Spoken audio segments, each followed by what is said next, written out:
एक शेरनी थी, वह शिकार करने गई तो रास्ते में उसे गीदड़ का बच्चा मिल गया।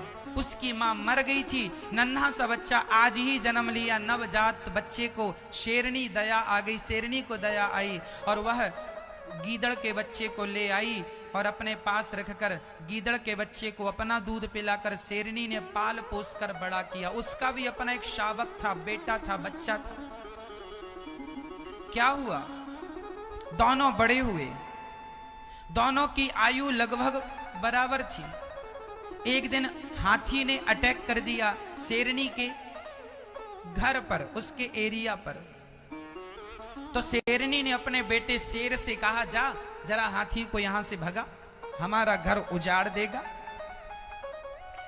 शेर का बच्चा जाने लगा तो गीदड़ का बच्चा बोला, मां मुझे भी आज्ञा दो, मैं हाथी को आज परास्त करूंगा। गीदड़ के बच्चे ने, मां ने कहा तेरे बस का हाथी नहीं है, पर जिद किया, चला गया।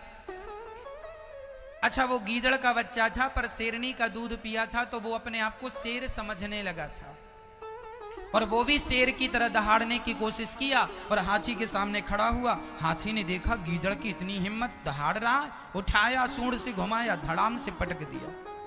नस नस टूट गई गीदड़ के बच्चे की और शेर के बच्चे ने हाथी को पराजित करके वहां से भगाया। गीदड़ का बच्चा रोता रोता अपनी मां के पास आया। शेर का बच्चा हंस रहा था तो उसके हंसते देख गीदड़ के बच्चे को बुरा लगा। मां मां देखो तो ये हंस रहा है, इसने हाथी को पराजित कर दिया। मां बताओ मैं क्यों नहीं पराजित कर पाया हाथी को? तब शेरनी ने पुचकारते हुए कहा, बेटा तुमने दूध तो मेरा पिया है पर तुम हो गीदड़ के बच्चे और आज तक के इतिहास में हाथी का शिकार गीदड़ ने नहीं किया। हाथी का शिकार जब जब किया है तो केवल शेर ने किया है। जैसे हाथी का शिकार केवल शेर कर सकता है, उसी प्रकार भगवान को केवल मनुष्य पा सकता है और मनुष्य होकर भी भगवान का शिकार नहीं किया, अर्थात भगवान को नहीं पाया, तो मनुष्य का शरीर पाकर भी आपने क्या पाया? भगवान को ना पाया तो सब कुछ पाकर भी क्या पाया?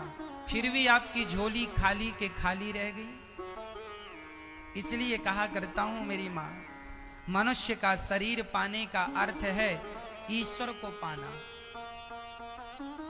यदि ईश्वर को नहीं पाया गया, भजन नहीं किया गया, परोपकार नहीं किया गया, तो मनुष्य का शरीर पाना व्यर्थ। फिर तो हम कुत्ता बिल्लियों की तरह जीकर मर गए। फिर तो सामान्य तुम बच्चे ही 3 काम सब करते हैं, खाना, बच्चे पैदा करना और सोना। ये 3 काम तुमने बच्चे पैदा किए तो कुत्ते ने भी बच्चे पैदा किया।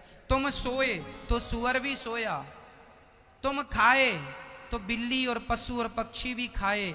तुम खाते हो वो खाते हैं, तुम सोते हो वो सोते हैं, तुम बच्चे पैदा करते हो वो बच्चे पैदा करते हैं। फिर तुम में और उनमें अंतर ही क्या रहा? यदि तुमने भी केवल ये 3 काम ही किए तो क्या अंतर रहा कुत्ते में और तुम में, सुअर में और तुम में?